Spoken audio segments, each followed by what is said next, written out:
Coach, can you just tell us about your lineup for tonight, please, and as well follow up with how did you find the conditions yesterday? You know what? It was fun. It was fun. It was exciting. Brings you back to your roots. You know, we've all played outside, and I think it gave us great enthusiasm, and it was exciting for everybody. It's a different feel, that's for sure.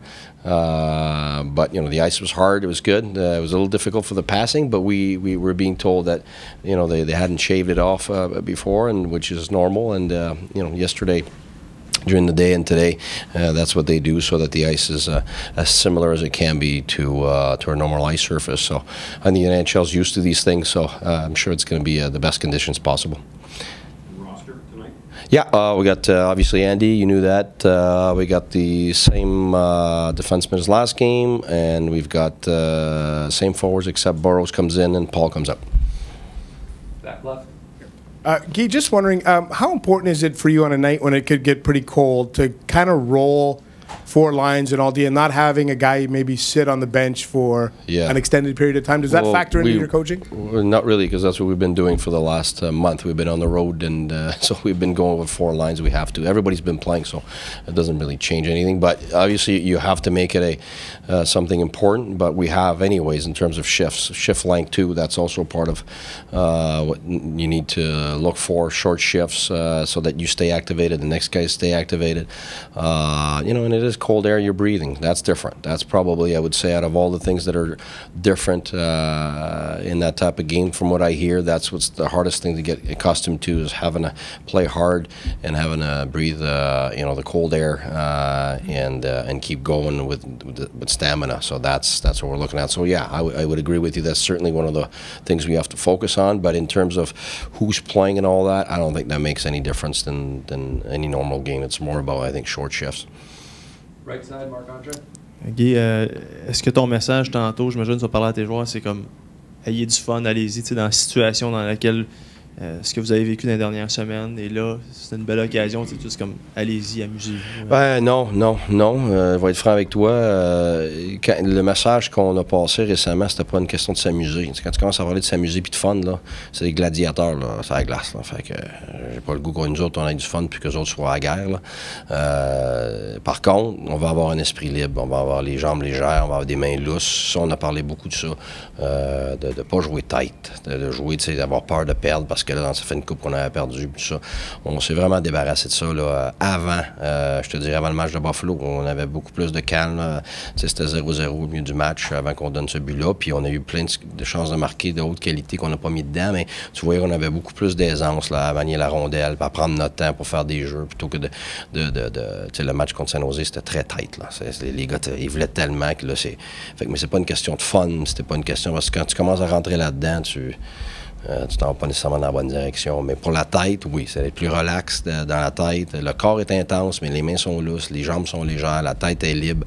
Alors là-dessus, oui, c'est clair que... Mais ça, c'est notre message aussi avant le dernier match. Puis je pense que ça, les 2 derniers matchs là-dessus, on a été beaucoup mieux mentalement puis émotionnellement, de laisser tout ce qui était derrière, puis de se concentrer sur le moment. Alors aujourd'hui, c'est un moment très précis. On joue un match contre le Canadien dans cette nouvel environnement-là. Puis tout le reste avant et après, faut pas que ça ait de l'importance, c'est clair. Guy, est-ce que tu aimes l'aspect émotif d'un match comme celui-là, des paramètres météo que vous ne contrôlez pas? Il peut se mettre à neiger en plein milieu de la deuxième période.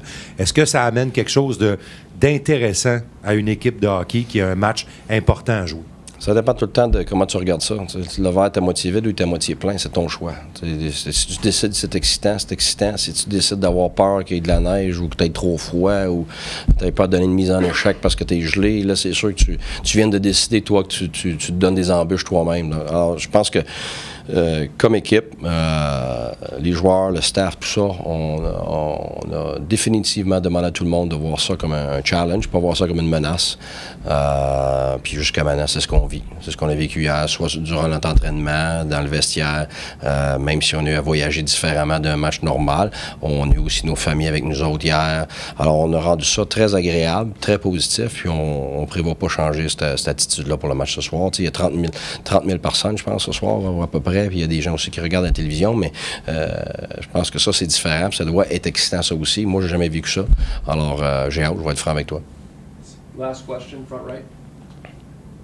Guy, there's been a lot of disruption from regular routine and distraction for your team this year from the trips to Sweden and PEI and everything else that you're dealing with. Do you take a lot of time or any time at all during the course of a day or the week or whatever to, work on the focus or dealing with all the disruption? Every day we have to talk about focus. So even in a normal setting, it's always getting back to the focus of the things that are the most important, what matters most, and being able to trim, being able to understand the things that you need to leave behind and not pay attention to and not put your energy in. So in that regard, I don't think it's different in that approach. But yes, when you have more, obviously you got to spend a bit more time talking about those elements that could change your focus. So you got to transfer from anything that's a negative to something positive, and you want to make sure that, like I said, if it's something that could be a threat, you see it as a challenge instead. The things you don't control versus the things you control. So there's a lot of things that you have to focus on, but those are normal things. They just become probably bigger and more numerous in events like this, obviously, but it still doesn't make it something you can that can be not positive. I mean, we went to Sweden. That trip, going there, being there was great. It was terrific. I was just talking to some of the NHL people here, and I would do it all over again. Would I manage differently after? Knowing now, yes, absolutely, in terms of how much we have to travel and what games we have to play. But the event itself, I thought it was terrific. It was exciting, and I think we managed it really well. But yeah, I think today it's different. And like I said, we're seeing it as very exciting. We're seeing it as refreshing. Just like it was back home the other day. We hadn't been home in a long time. And trust me, it was very energizing for us. So I think today is the same.